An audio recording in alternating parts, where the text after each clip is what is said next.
The Pantheon does not begin with a wall, a column, or an emperor. It begins with a question still hanging above Rome. How did ancient engineers make a mountain of concrete feel weightless? Almost 2,000 years after its Hadrianic rebuilding, the dome still rises without steel reinforcement and without the internal columns most people expect beneath such a vast ceiling.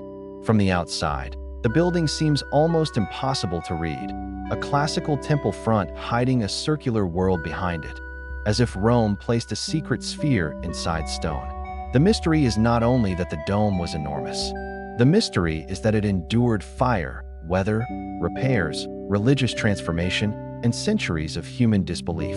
To understand the answer, we must step away from the modern square and return to the Rome that believed architecture could make power visible. This was not a simple roof.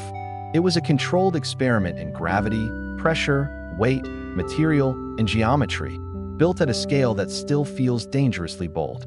At the heart of that experiment was Roman concrete, a material that did not behave like ordinary stone and did not require the Romans to carve every block by hand. The secret began in volcanic earth. Pozzolana, the ash-rich material used in Roman concrete, helped create a substance that could be shaped into forms more daring than stacked stone.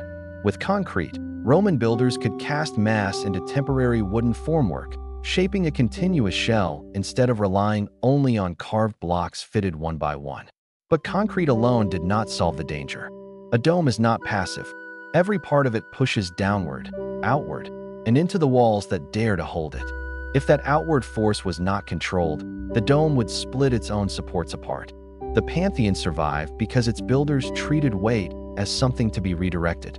The rotunda wall is not decoration. In key zones, it reaches roughly 6 meters thick, an immense circular mass designed to receive and contain the pressure above. Inside that wall, chambers, voids, arches, and piers transformed the building from a simple cylinder into a complex machine of compression. To the visitor, the dome appears to float over a single sacred room. To the engineer, it is locked into a concealed network of resistance. The Romans did not defeat gravity by ignoring it.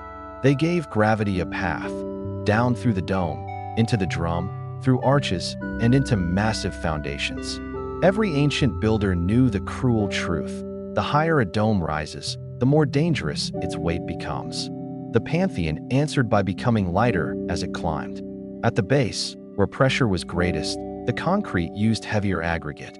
Higher up, the mixture became lighter, with materials such as tufa and pumice helping reduce the load near the crown. This was not decoration. It was a vertical strategy. Make the bottom strong, make the top lighter, and reduce the load before it becomes fatal. Then came the coffers, 5 rings of sunken panels in the dome's inner face, beautiful enough to seem symbolic and practical enough to reduce weight. Each coffer removed material without destroying the curve. The ceiling became lighter, deeper, more rhythmic, and strangely more powerful. From below, the coffers create order.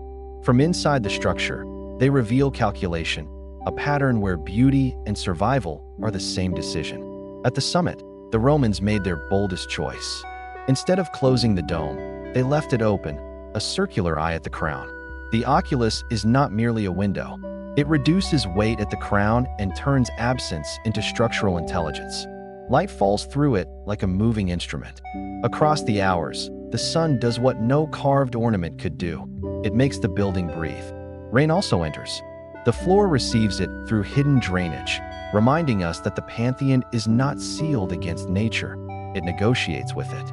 The proportions intensify the illusion. The interior diameter and the height to the oculus are nearly equal, forming the idea of a perfect sphere inside stone. This was architecture as cosmic order. A temple once dedicated to all gods became a chamber where the sky itself entered the room through a perfect circle. Yet the structure also carries a political memory. The famous facade inscription preserves Agrippa's name, while the building we see today is largely associated with Hadrian's imperial age. Rome often rebuilt memory instead of erasing it. By preserving an older name on a renewed monument, the Pantheon became both an inheritance and a statement. The portico itself is a drama of imported power. Enormous granite columns from Egypt, raised in Rome as if empire could be measured in stone. Behind those columns waits a different geometry. The rectangular temple front gives way to a hidden circle, forcing the visitor from earthly order into cosmic space. This contrast is one reason the building still shocks the eye. Nothing outside fully prepares you for the immense, silent volume behind the bronze doors. Imagine entering in antiquity, when the marble was brighter, the bronze richer, and some interior finishes may have caught the light in ways now lost to time. The visitor would not have seen engineering first. They would have felt awe first, the emotional technology that made Roman power seem natural, eternal, and divine. But awe depended on hidden labor. Before the dome could appear to float, forests of timber had to become scaffolds, centering, platforms, wedges, braces, and temporary worlds. According to architectural historians, the temporary formwork may have been almost as astonishing as the dome itself. Would had to support the wet mass until the concrete gained strength. One mistake in timing, mixture, or support could have turned the interior into a collapse of stone, dust, and broken ambition. The Roman answer was not one miracle. It was a sequence of disciplined choices: material, thickness, void, proportion, curvature, and patience. The dome's curve matters. It does not simply cover space. It gathers forces and guides them toward the circular wall, like water moving toward a basin. The wall below is interrupted by niches and openings, yet those voids are framed by arches and piers that keep the structure working as a whole.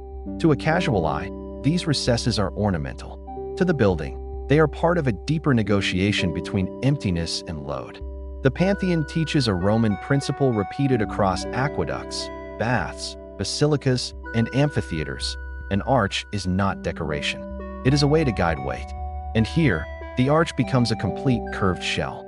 The dome works like a continuous compression system, while appearing to be only a ceiling. This is why the Pantheon could not be copied easily. Its success depended on the entire building, not on one clever trick at the top.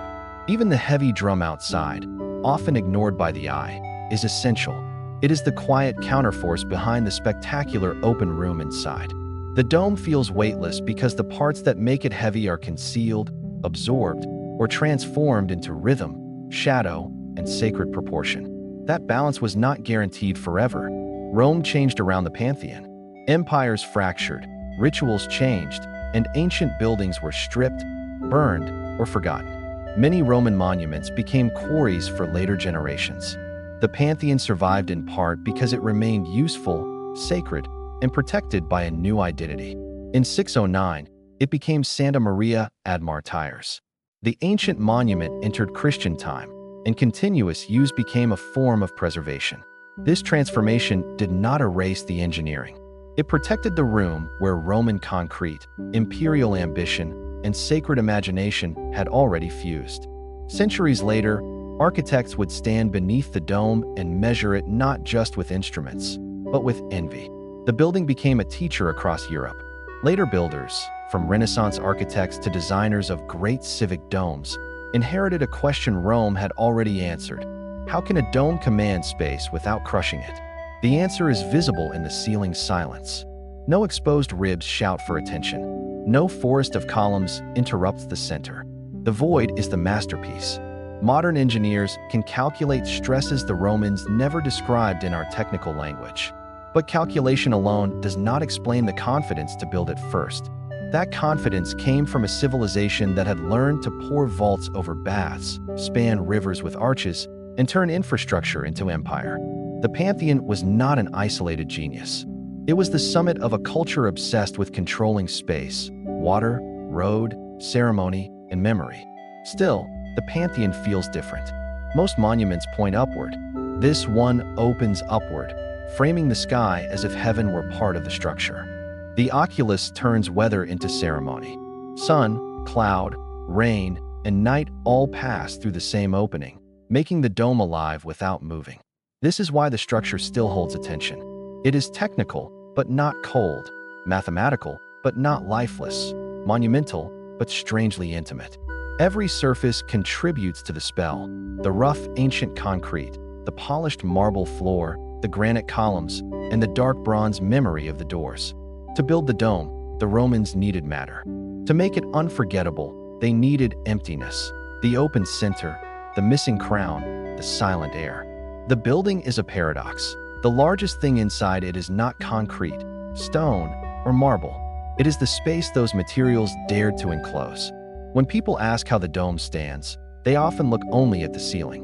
But the real answer is distributed through the entire body of the monument. It stands because the top is lighter, the base is massive, the wall is intelligent, the voids are controlled, and the circle never breaks. It stands because Roman builders understood that a monument can be strongest when it knows exactly where to be empty. That lesson echoes beyond Rome. Every later dome that sought grandeur had to answer the Pantheon by studying it, imitating it, challenging it, or fearing it. And yet, none of those descendants can erase the first shock of standing beneath the ancient original, where the ceiling becomes sky and engineering becomes legend. The Pantheon did not survive because it was simple. It survived because it was complete. Architecture, material science, ritual, empire, and cosmic theater in one room. Rome built many monuments to victory, but the Pantheon is a monument to balance between weight and light, earth and sky, power and silence. Its dome remains an ancient answer to a modern fear that some ideas are too heavy to raise, too fragile to last, too ambitious to trust. But above Rome, the impossible dome still holds, not by magic and not by accident, but by the disciplined imagination of engineers who understood gravity. And every time sunlight falls through that open eye, the Pantheon proves its final secret. The Romans did not merely cover a space. They captured the sky,